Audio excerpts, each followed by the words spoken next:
Happy Chinese New Year sa ating lahat, guys. And today's video, samahan niyo ako para i-prepare ang gagamitin namin for steamboat. Dahil nga very popular during Chinese New Year ang steamboat. So, samahan niyo ako, guys, para ihanda natin ang mga ingredients na gagamitin.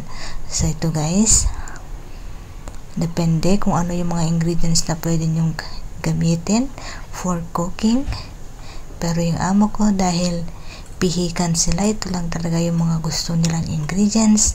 Kaya yan, guys, in-arrange ko lang siya sa isang plate para naman mas masarap o mas maganda tignan, kung mas maayos ang pagkaka-prepare.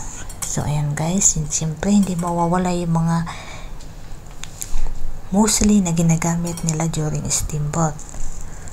So ayan, guys, inaayos ko lang siya para mas maganda. Ayan, mga meatballs lang yan, crab stick, ayan, fish cake, fish ball. Pwede nyo namang dagdagan, guys, kung ano yung mga pwede nyo o gusto nyo ilagay sa steamboat. Ayan, o diba mas maganda kapag nakaayos. Ayan.